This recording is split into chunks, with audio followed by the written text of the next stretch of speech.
The autumn wind cut through the thin fabric of Tommy's worn jacket as he stumbled along the muddy path leading to the Modoc settlement.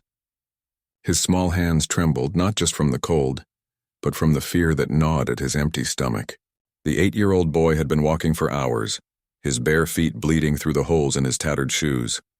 Behind him, the smoke from his family's cabin grew smaller and smaller until it disappeared completely into the gray October sky. Tommy clutched the empty glass bottle against his chest, feeling its weight like a stone. His father's words still rang in his ears, harsh and slurred from the drink that had already consumed most of their food money. "You bring me back whiskey, boy, or you don't come back at all. I ain't got food for useless mouths." The bruise on Tommy's cheek throbbed as he remembered the backhand that followed those words, sending him stumbling toward the door. The year was 1873, and the Oregon Territory was a harsh place for families trying to make their way. Tommy's father, Jacob Morrison, had come west with dreams of gold and land, but those dreams had long since drowned in bottles of cheap liquor.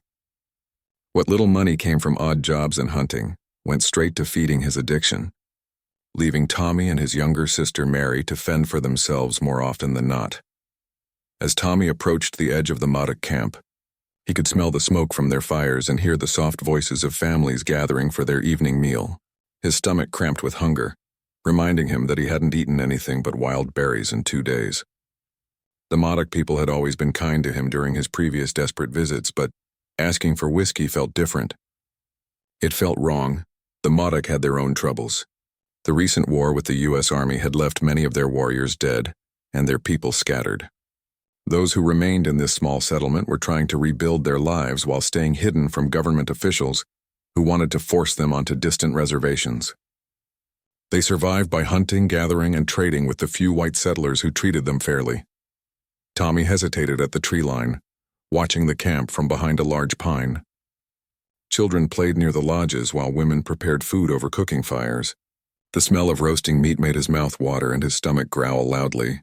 He hadn't realized how the aroma of a real meal could make him feel both hopeful and desperately sad at the same time. An elderly Modoc man noticed the boy hiding in the shadows and approached slowly. This was Chief Running Bear, a respected elder who had survived the recent conflicts through wisdom and careful diplomacy. His weathered face showed concern as he saw the child's condition, the torn clothes, the frightened eyes, the way Tommy held himself like a beaten animal ready to run. "Young one," Running Bear said in careful English, his voice gentle and warm, "why do you hide in the cold when our fire is warm?" He gestured toward the camp, but Tommy shrank back further into the trees. "I can't," Tommy whispered, his voice barely audible above the wind. "I'm not supposed to be here. Papa says Indians are dangerous." Even as he spoke the words, Tommy knew they felt false. Every encounter he'd had with the Modoc people had been marked by kindness and generosity, while his own father's behavior grew more frightening with each passing day.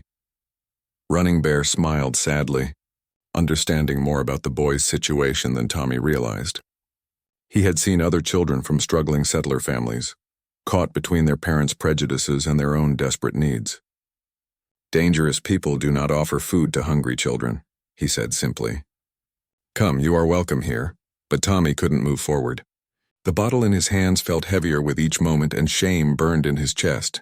How could he ask these people, who had been nothing but good to him, to provide the very poison that was destroying his family? Yet the alternative, returning home empty-handed, filled him with a terror that made his whole body shake. The sun was getting lower in the sky, casting long shadows across the forest floor. Soon it would be dark, and the temperature would drop even further.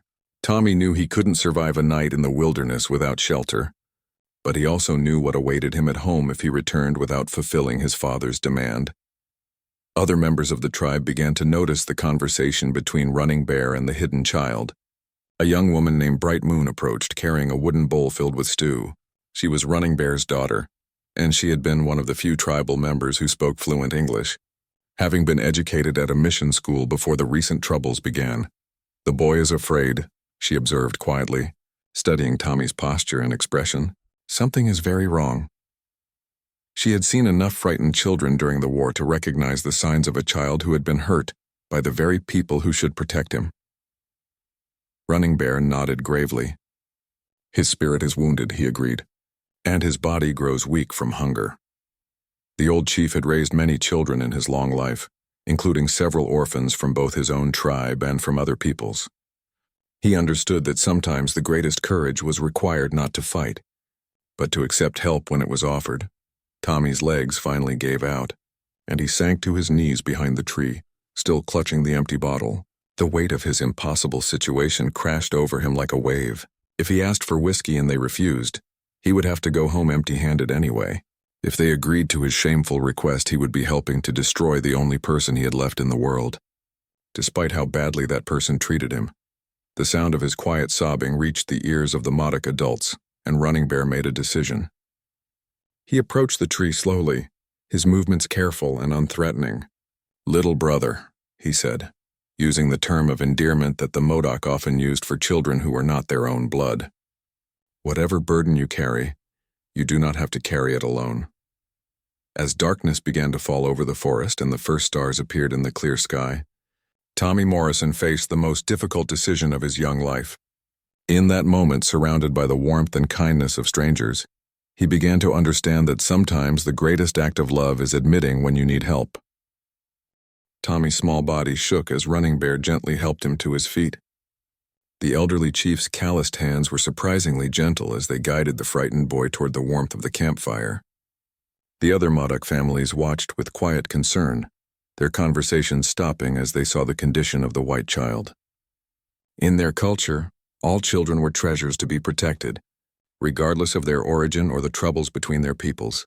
"Sit," Running Bear said softly, indicating a spot near the fire where the warmth could begin to thaw Tommy's frozen limbs. The boy collapsed onto the woven mat, still clutching the empty bottle against his chest like a lifeline. The glass caught the firelight and reflected it back in scattered pieces, much like Tommy's broken spirit. Bright Moon approached with a bowl of venison stew, its rich aroma making Tommy's empty stomach clench with desperate need. But when she held it out to him, he shook his head violently and pulled back. "I can't," he whispered, tears streaming down his dirty cheeks. "I can't eat until I bring Papa what he wants." The young woman exchanged a meaningful look with her father. They had heard stories from other settlers about families torn apart by drink, but seeing the effects on such a young child brought the reality home in a heartbreaking way. "What does your papa want?"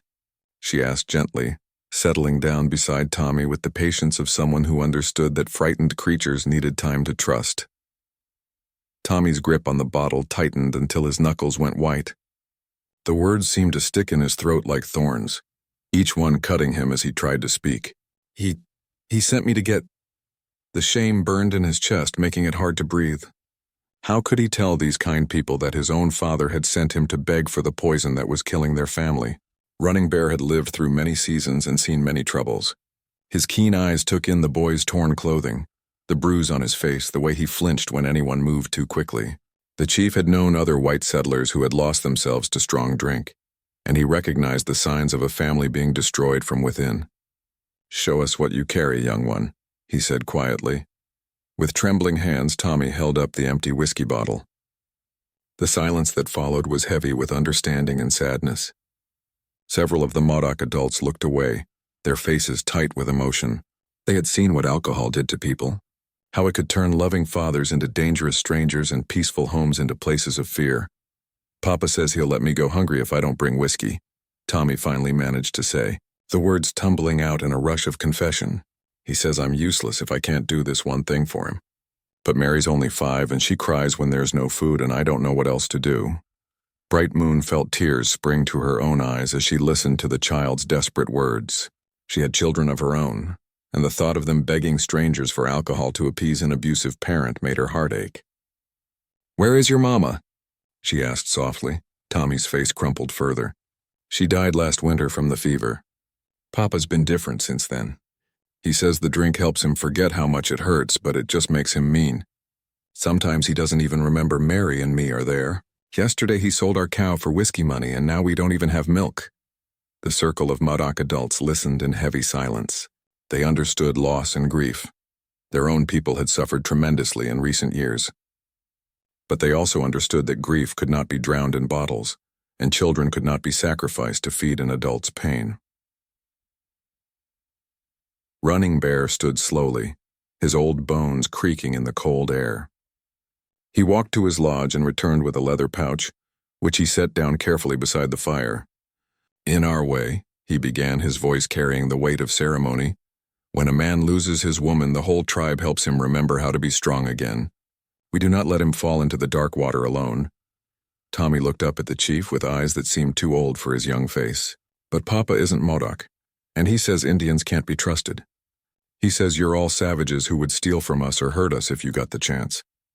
A ripple of sad laughter went through the circle of adults. "Yet here you are," observed an older woman named Grey Dove, "asking savages for help when your own people have failed you." Her words were not bitter, but rather filled with a deep understanding of how fear and prejudice could blind people to simple human kindness. "I was scared," Tommy admitted, "but you've never been anything but nice to me. When I got lost in the woods last spring, 2 hawks brought me home safely. When our roof was leaking, Stone Bear helped Papa fix it, even though Papa never even said thank you. I don't understand why Papa says such things about you." Running Bear opened his leather pouch and withdrew a piece of dried meat, which he offered to Tommy. "Fear makes people say untrue things," he explained. "When a man is drowning in his pain, he sometimes tries to pull others down with him rather than accepting the rope that could save him." Tommy stared at the offered food, his stomach cramping with hunger but his mind wrestling with his father's demands. "But what about Papa? What about the whiskey? If I go home without it, what happens when you go home without it?" Bright Moon asked gently. The boy's voice dropped to barely a whisper. "He gets angry. Really angry. Last time he threw things and yelled until Mary hid under the bed and wouldn't come out for hours. He said next time he'd make me sleep outside even if it snows." The Modoc adults exchanged glances heavy with meaning. They had their own ways of dealing with men who threatened children, but this situation required delicate handling. The boy and his sister were trapped with an adult who was becoming increasingly dangerous, but simply taking the children might create bigger problems with the white authorities. "Eat," Running Bear said firmly, pressing the dried meat into Tommy's hands. "A hungry boy cannot think clearly, and you need to think very clearly about what comes next." As Tommy finally began to eat, his small body shaking with relief as the first real food in days reached his stomach, Running Bear turned to address the other adults in his native tongue. They spoke in low, urgent voices, their words carrying the weight of a difficult decision. The fire crackled and sparks rose into the star-filled sky as the Modoc people faced a choice that would test their compassion against their caution. In the morning, Tommy would have to return home, but what he carried with him would determine not just his own fate, but the future of his little sister, and perhaps even his broken father. The night was still young, and there was much to discuss before dawn brought the time for action. As Tommy ate the dried meat with desperate hunger, the Modoc adults continued their quiet discussion. Their voices rose and fell like a gentle river, carrying words in their native language that the boy could not understand but somehow found comforting. The sound reminded him of his mother's voice when she used to sing him to sleep, back when their cabin had been filled with love instead of fear. 2 hawks, a younger warrior who had shown Tommy kindness before, stood up from the circle and walked to the edge of the firelight. He was torn between anger at what was being done to an innocent child and the wisdom that told him rushing into action could make things worse for everyone involved. The recent war with the army had taught all of them that good intentions could lead to terrible consequences if not carefully planned. "The boy speaks truth about his father," 2 hawks said in English, returning to the circle. "I have seen this man Morrison when he comes to trade. The drink has eaten his spirit from the inside like a worm in an apple. Each time I see him there is less of the man and more of the sickness." Bright Moon nodded sadly. She had witnessed the slow destruction of Jacob Morrison over the past year, watching as a grieving husband and father transformed into something dangerous and unpredictable. "The children are in real danger," she agreed, "but taking them from their father would bring soldiers to our camp. We have barely found peace after the last troubles." Running Bear listened to all opinions before speaking, as was proper in their council tradition. His weathered face reflected the firelight as he considered all the paths that lay before them. Each choice carried risks, not just for Tommy and Mary, but for his entire people. Yet the Modoc way demanded that children be protected regardless of the cost. "Tell me, young brother," Running Bear addressed Tommy directly, "what does your heart say is right?" Not what your fear tells you, not what your father demands, but what your own spirit knows to be true. Tommy stopped eating and looked up at the chief with eyes that held far too much pain for a child. He had never been asked such a question before. In his short life, he had learned only to obey, to fear, and to survive. The idea that his own feelings might matter, that his heart might hold wisdom, was completely new to him. "I know Papa is sick," he said slowly, working through thoughts he had never been allowed to voice before. "Before Mama died, he was different. He used to teach me about hunting and fixing things. He never raised his hand to us then. But the whiskey makes him into someone else, someone scary. I think—" He paused, afraid to speak the words that had been growing in his heart. "I think giving him more whiskey would be like giving poison to someone who's already dying." The circle of adults fell silent at the boy's wisdom. From the mouth of a child who could barely read came an understanding that many grown men never reached. Grey Dove wiped tears from her eyes, remembering her own grandson who had been lost to alcohol years before. "And yet," Tommy continued, his voice breaking, "if I go home empty-handed, he might hurt Mary. She's so little and she gets scared when Papa yells. I don't know how to protect her." Stone Bear, who had been silent until now, leaned forward. He was a large man with gentle eyes who had lost his own children in the recent war. "Protection comes in many forms, little brother. Sometimes we protect by giving people what they demand. Sometimes we protect by refusing to give them what will harm them. And sometimes protection means finding a completely different path that no one has thought of yet." Running Bear reached into his pouch again and withdrew something that made Tommy gasp. It was a small deer carved from wood, beautifully painted with traditional Modoc designs. The craftsmanship was exquisite, clearly the work of a master artisan. "This was made by my grandfather's grandfather," the chief explained. "It has been in our family for more generations than I can count. Do you know what it represents?" Tommy shook his head, mesmerized by the beauty of the small carving. In the firelight, it seemed almost alive, its painted eyes reflecting a deep wisdom. "It represents the spirit of provision," Running Bear continued. "Not just meat for the body, but all the things that sustain life: love, wisdom, courage, hope. When our people face impossible choices, we remember that the Great Spirit provides many paths, not just the obvious ones." The old chief stood and walked to another lodge, returning with a large bundle wrapped in doeskin. As he unwrapped it, the rich smell of smoked venison filled the air. The meat had been carefully prepared and could feed a family for many days. Tommy's eyes widened as he realized what Running Bear was offering. "This is my final venison from this season's hunt," the chief said solemnly. "It was meant to help my family through the first part of winter, but I believe it is needed more urgently elsewhere." "I don't understand," Tommy whispered. Bright Moon moved closer to the boy, her voice gentle but firm. "You will take this meat to your father. You will tell him that it comes from people who understand loss and grief. You will tell him that it is given freely, with no expectation of anything in return except that he use it to feed his children." "But Papa wanted whiskey, not food," Tommy protested. "Your Papa wants to stop hurting," Two Hawks corrected.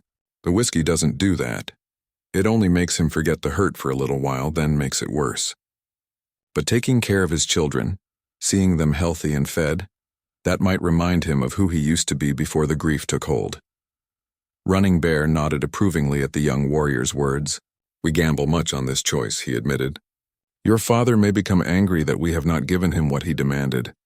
He may refuse our gift or throw it away in his rage. But if there is even a small chance that seeing his children fed will awaken the father that still lives inside the sick man, then we must try." The fire crackled lower as the night deepened, and Tommy found himself facing a decision that felt impossibly large for his 8-year-old shoulders. He could take the venison and risk his father's anger at not receiving whiskey. He could continue searching for someone who would give him alcohol and enable his father's destruction. Or he could find the courage to try something completely different. "There is one more thing," Grey Dove said quietly. "If this plan fails, if your father's sickness makes him dangerous to you and your sister, you must promise to bring her here. We will find a way to keep both of you safe." Tommy looked around the circle of faces, seeing genuine concern and love in every expression. These people, whom his father called savages and enemies, were offering to risk their own safety to protect 2 white children they barely knew. The contrast between their kindness and his father's cruelty was almost too much for his young mind to process. "Why?" he asked, his voice barely audible. "Why would you do all this for us?" Running Bear smiled, and for a moment the weight of years and sorrow lifted from his weathered features. "Because, young brother, in our way of understanding, there is no such thing as us and them when it comes to protecting children. There are only people who need help and people who can give it. Tonight we can give it." As the stars wheeled overhead and the fire burned down to glowing coals, Tommy Morrison prepared to make a choice that would change everything. Dawn came slowly to the forest, painting the sky in shades of pink and gold that filtered through the tall pines. Tommy had slept by the Modoc fire, wrapped in warm blankets that smelled of sage and wood smoke. For the first time in months he had slept without fear, surrounded by adults who meant him no harm. As he opened his eyes, he almost forgot where he was and why he was there, until the weight of what lay ahead came rushing back. Running Bear was already awake, sitting quietly by the rekindled fire as he watched the sunrise. In the growing light, Tommy could see that the old chief's face bore the marks of a sleepless night spent in thought and prayer. The bundle of venison sat nearby, carefully rewrapped and ready for the journey home. "Are you ready, young brother?" Running Bear asked softly as Tommy sat up and rubbed the sleep from his eyes. Tommy looked at the bundle, then at the empty whiskey bottle that still lay where he had dropped it the night before. The glass caught the morning light, and he could see his own reflection fractured and multiplied in its surface. "I don't know," he admitted honestly. "What if Papa gets so angry that he hurts Mary? What if he throws the meat away and we all starve? What if he never forgives me for not bringing what he asked for?" Bright Moon emerged from her lodge carrying a small parfleche bag decorated with beautiful beadwork. Inside, Tommy could see pieces of fry bread and more dried meat, enough food to keep him and Mary fed for several days even if their father rejected the larger gift. "Sometimes," she said, kneeling beside the boy, "the greatest act of love is refusing to help someone destroy themselves, even when they get angry about it." Two hawks appeared leading a sturdy pony, its breath visible in the cold morning air. "The meat is heavy and you are small," he explained. "Starwalker will carry your burden and walk with you to the edge of your father's land. She is old and wise, and she will not be frightened if there is trouble." Tommy stared at the pony in amazement. He had never ridden a horse before, and the idea that these people would trust him with such a valuable animal filled him with both gratitude and terror. What if something happens to her? What if Papa tries to keep her or sell her? "Starwalker has been with us for many winters," Running Bear assured him. "She knows the way home, and she knows to return here if there is danger. More importantly, she will give you courage. It is easier to be brave when you are not alone." As the sun climbed higher, the entire camp gathered to see Tommy off. Children who had been playing the night before now stood solemnly watching, understanding that something important was happening even if they didn't fully grasp the details. Their mothers held them close, thinking of their own little ones and saying silent prayers for the safety of this white child who had wandered into their protection. Gray Dove pressed a small leather pouch into Tommy's hands. "Medicine," she explained. "Herbs for healing. If your father becomes violent, if anyone is hurt, these will help until you can get proper care." She paused, looking directly into his eyes. "And if things become too dangerous, if you feel you and your sister are not safe, you use these same herbs to make tea that will help you stay awake for a long journey back to us." The meaning was clear, even though the words were carefully chosen. The Modoc people were giving him a way to escape if escape became necessary, and the knowledge that such a path existed made the journey ahead seem slightly less terrifying. Stone Bear lifted the heavy bundle of venison and secured it carefully to Starwalker's back.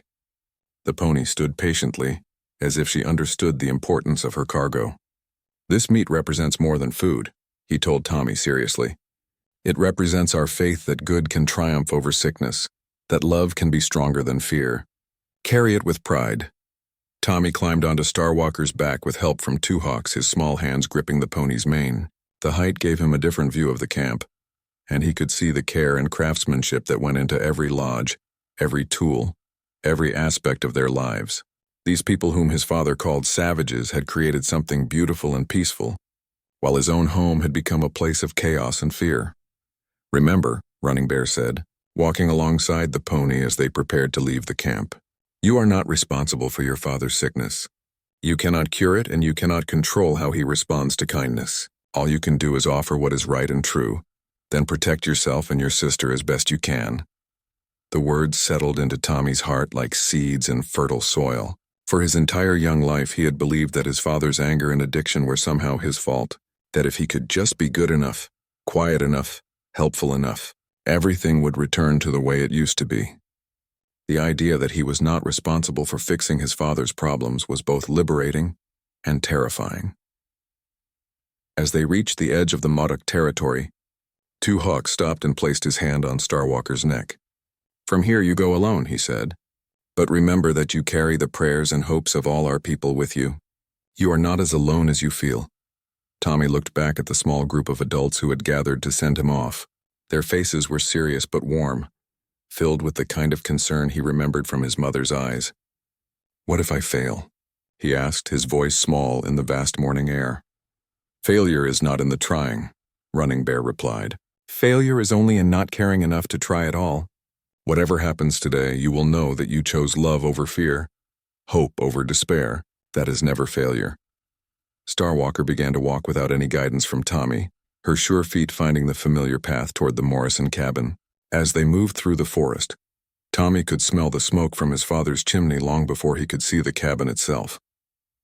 The scent brought with it a flood of memories, some good, from the time before his mother's death, and some terrible, from the long months since.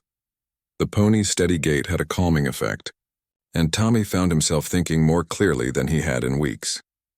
He began to plan what he would say to his father, how he would explain the gift of meat in the absence of whiskey.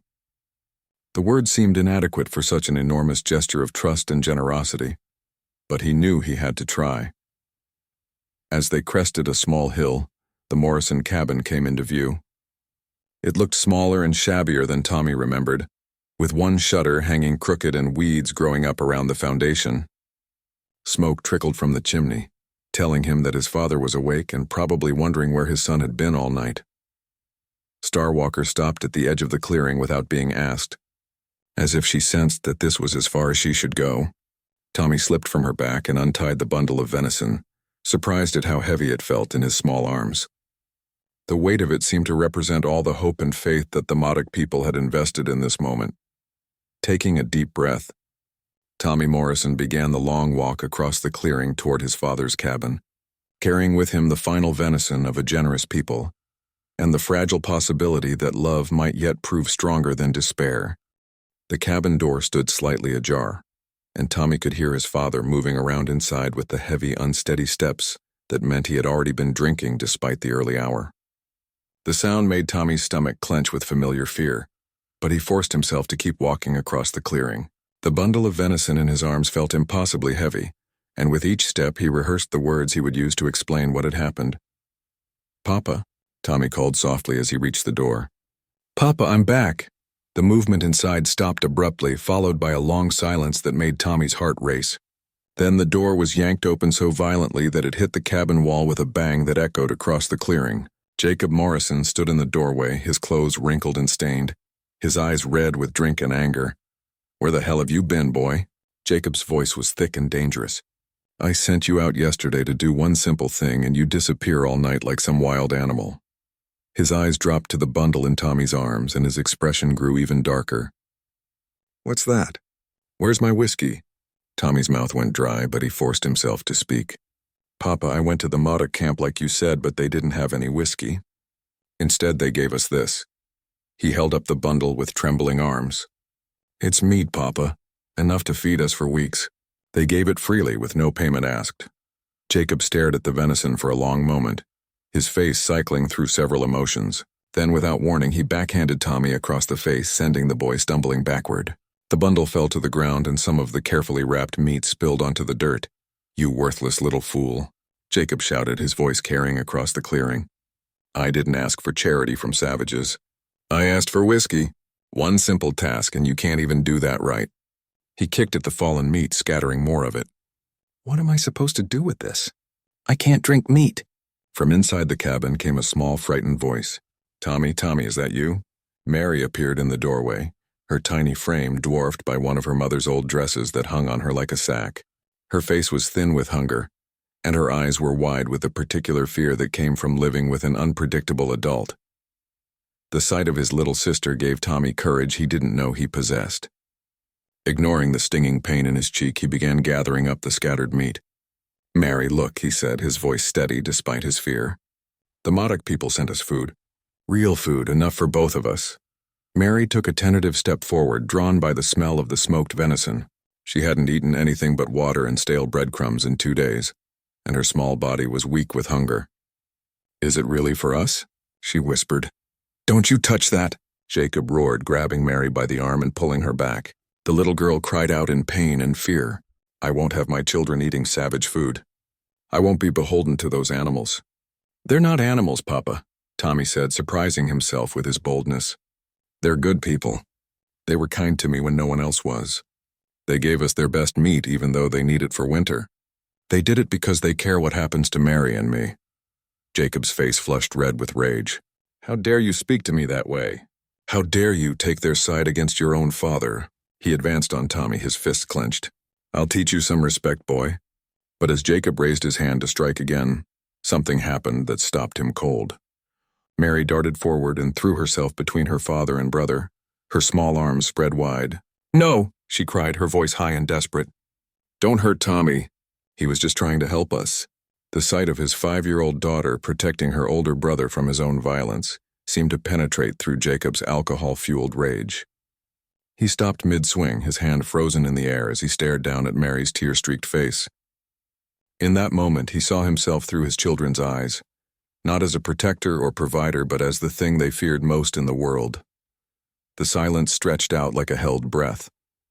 Tommy watched his father's face, seeing something shift in the bloodshot eyes. For just an instant, the man his father used to be seemed to flicker to life behind the mask of addiction and grief. "Mary," Jacob whispered, his voice broken. "Oh, Mary, what have I become?" He sank to his knees in the dirt beside the scattered meat, his whole body shaking. The sight of him kneeling there, surrounded by the generous gift he had rejected, seemed to crack something open inside his chest. "Your mama," he said, his words barely audible. "Your mama would be so ashamed of what I've done to you. What I've let myself become." Tommy and Mary stood frozen, uncertain whether this was another unpredictable mood swing or something deeper. They had learned to be cautious about their father's moments of apparent clarity, as they often disappeared as quickly as they came. But Jacob continued to kneel there, staring at the venison scattered around him. "These people," he said slowly, "they gave you their winter meat. They fed my son when I failed to. They showed more care for my children than I have." His voice cracked completely. "What kind of father does that make me?"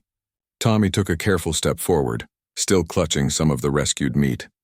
"Papa, they said the meat comes with no strings attached. They just want Mary and me to be fed. They said they understand about losing someone you love, about how much it hurts." Jacob looked up at his son, really seeing him for the first time in months. He saw the bruise he had just put on the boy's face, the fear that lived in Tommy's eyes, the way his children had learned to shrink away from their own father. The weight of what he had become crashed over him like a physical blow. "I hit you," he said, his voice filled with horror. "I hit my own boy for trying to bring us food." He reached out tentatively toward Tommy's bruised cheek, then pulled his hand back as if afraid he might cause more damage. "When did I become the kind of man who strikes children for acts of kindness?" Mary, still positioned protectively between her father and brother, began to cry quietly. "Papa, are you sick?" she asked in her small voice. "Tommy says you're sick, and that's why you're different now. Can the nice people make you better too?" The innocence of the question, the hope still alive in his daughter's voice despite everything he had put them through, broke something fundamental inside Jacob Morrison. He gathered both children into his arms, holding them close as his own tears began to fall. "I am sick, baby girl," he admitted. "I've been trying to drink away the hurt of losing your mama, but all I've done is hurt the two most precious things she left me." Tommy felt his father's arms around him, really holding him for the first time since their mother's death. It felt like coming home after a long, cold journey. "Papa," he whispered, "the Modoc people said that when someone in their tribe loses their woman, the whole tribe helps them remember how to be strong again. They don't let them fall into the dark water alone." Jacob pulled back to look at his son's face, amazed by the wisdom in those young eyes. "They said that? About helping people remember how to be strong?" "Running Bear said that grief can't be drowned in bottles," Tommy continued, feeling brave enough to share the chief's words. He said it just makes the grief angry and dangerous. But he also said that taking care of your children, seeing them healthy and fed, that might help you remember who you used to be. The sound of hoofbeats made them all look up. Starwalker had moved closer to the cabin during the emotional scene. Drawn perhaps by some instinct to witness this moment of potential healing, the pony stood at the edge of the clearing, her dark eyes watching the family with an almost human understanding. "That's their horse," Tommy explained. "Her name is Starwalker. They let me ride her here because the meat was too heavy for me to carry alone. They trusted me with her, Papa. They trusted me even though you always said they couldn't be trusted." Jacob stared at the pony, then at the scattered meat, then at his children's faces. The generosity of strangers toward his family stood in stark contrast to his own failures as a father. "How do I fix this?" he asked, his voice raw with pain and regret. "How do I become the father you deserve again? How do I stop being the monster that drink has made me?" Tommy reached into his pocket and pulled out the small pouch of herbs that Grey Dove had given him. "They gave me medicine," he said, "for healing. Maybe it can help with your kind of sickness too." For a long moment, Jacob Morrison knelt in the dirt with his children, surrounded by the scattered gift of generous strangers and the wreckage of his own making. The morning sun climbed higher, warming the clearing and illuminating the choice that lay before him. He could continue down the path of destruction that had brought him to this moment, or he could find the courage to accept help from unexpected sources and begin the long journey back to being the man his wife had loved and his children deserved. The smell of the smoked venison filled the air around them, a reminder that even in the darkest times, there were still people willing to offer hope to those who had lost their way. In that moment, surrounded by evidence of both human cruelty and human kindness, Jacob Morrison faced the most important decision of his life. 3 months later, the first snows of winter dusted the Oregon forest with pristine white. The Morrison cabin looked different now. The broken shutter had been repaired, the weeds cleared away, and smoke rose steadily from the chimney, speaking of warmth and life within. Inside, Tommy and Mary sat at a sturdy wooden table that their father had built with his own hands, their faces healthy and bright as they worked on lessons from books that Running Bear had brought them. The change had not come easily or quickly. After that morning in the clearing, Jacob Morrison had faced the hardest battle of his life, not against enemies or wild animals, but against his own demons. The first weeks without alcohol had been a nightmare of shaking hands, cold sweats, and a craving that felt like it would consume him from the inside. There were moments when he had come close to giving up, when the pain of facing his grief sober seemed unbearable. But he had not faced it alone. In a gesture that had surprised everyone, Running Bear and several other Modoc adults had begun visiting the Morrison cabin regularly. They brought food when supplies ran low, helped with repairs when Jacob's hands shook too badly to hold tools steady, and most importantly, they sat with him during the darkest hours when the urge to drink threatened to overwhelm his resolve. "In our way," Running Bear had explained during one of those difficult nights, "healing is not something a person does alone. The whole community must help carry the burden until the wounded one is strong enough to walk his own path again." The relationship between the two cultures had been awkward at first. Jacob struggled with years of prejudice and fear, while the Modoc people had to overcome their own wariness of a white man who had shown them nothing but suspicion and hostility. But the shared goal of protecting Tommy and Mary had created a bridge between them that grew stronger with each passing day. Bright Moon had become especially close to the children, teaching Mary how to prepare traditional foods and showing Tommy the basics of reading and writing. The boy's hunger for knowledge was remarkable, and she often marveled at how quickly he absorbed everything she taught him. "Education," she told Jacob one afternoon, "is a gift that can never be taken away from them, no matter what hardships they may face." Tommy had grown several inches and gained much-needed weight, but the most striking change was in his eyes.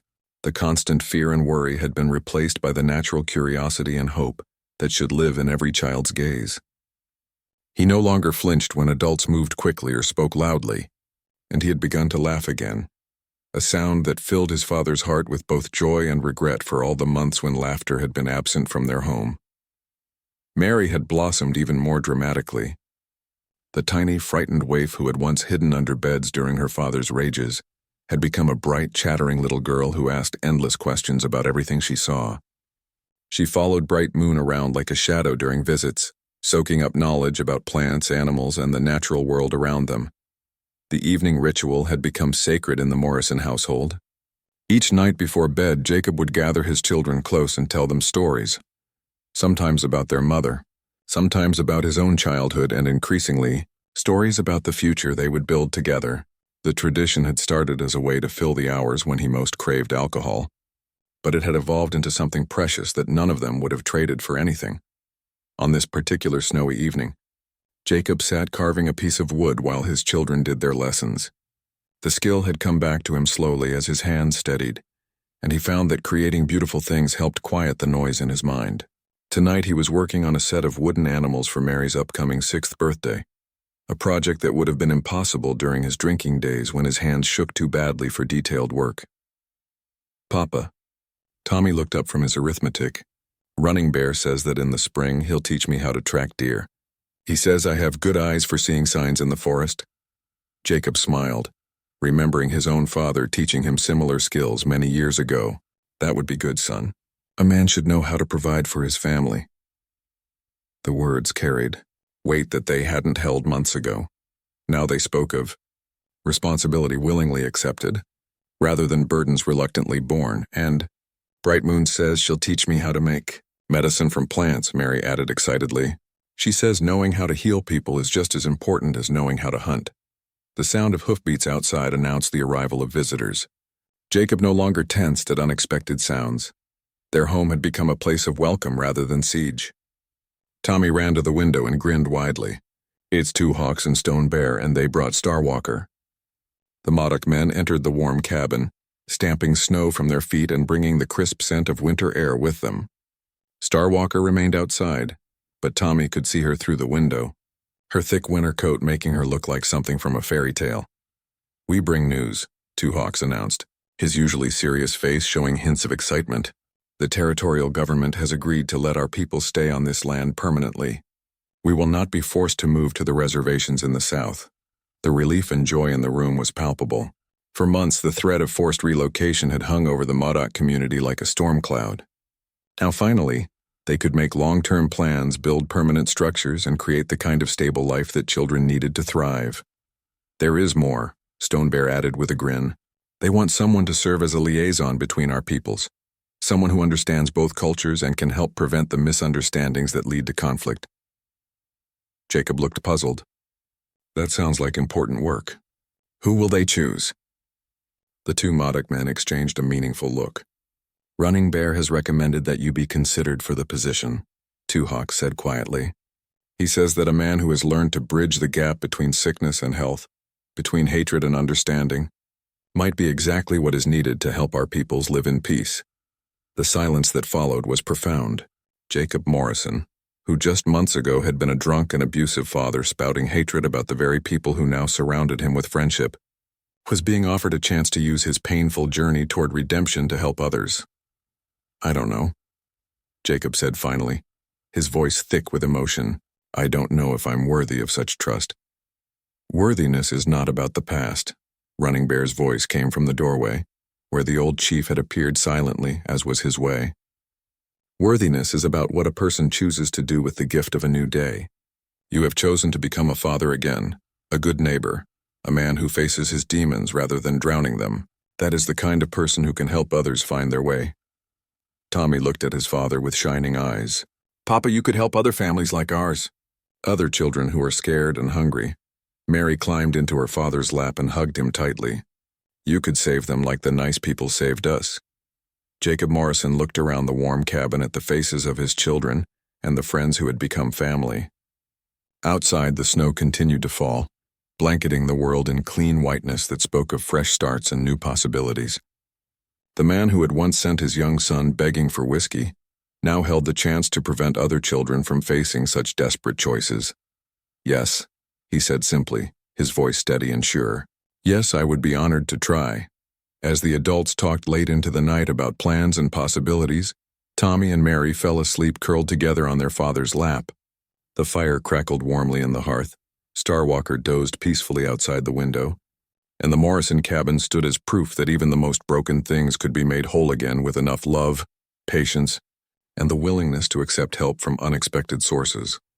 The final venison had indeed worked a kind of magic, but not in the way anyone might have expected. It had not filled stomachs as much as it had filled hearts, proving that sometimes the greatest gift is not what we receive, but what we choose to do with the kindness shown to us. In saving Tommy and Mary Morrison, the Modoc people had also saved their father, and in accepting their help, Jacob had learned that healing comes not from forgetting our pain, but from transforming it into something that can help others find their way home.